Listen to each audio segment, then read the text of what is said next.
being with you again as we remember Jacob's difficulties with his uncle Laban where he had gone to live.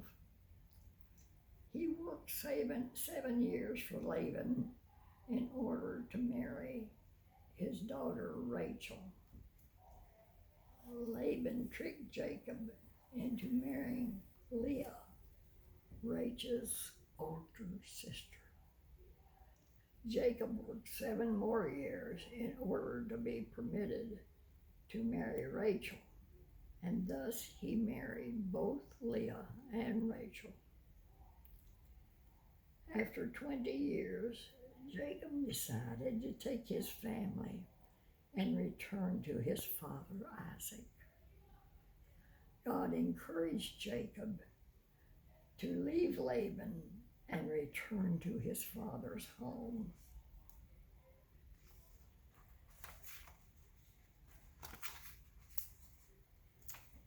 On the journey back home, Jacob could not stop thinking about his brother.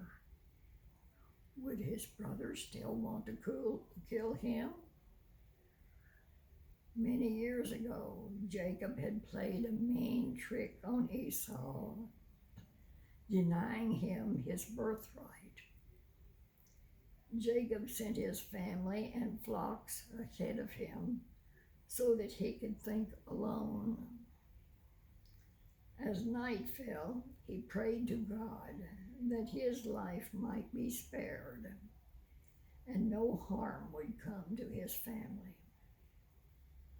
But then out of nowhere, a strange man appeared. He came to wrestle with Jacob. "People will call you Israel," said the man as they fought together. "This means you never give up and always believe God's promises." After a long fight, the man left Jacob. He did not tell Jacob his name, but Jacob knew he had met God that night.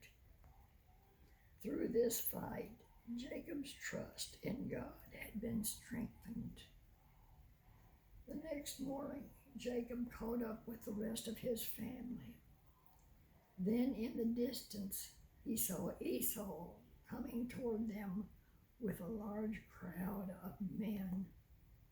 Jacob was not only afraid for himself, but also for his wives and their many children.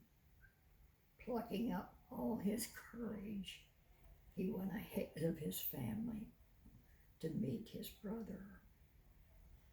What an enormous relief it was when Esau ran up to him and hugged him. Esau had forgiven Jacob for cheating him all of those years ago. The twin brothers were so happy to see each other again, and they cried for joy. And we'll see you Sunday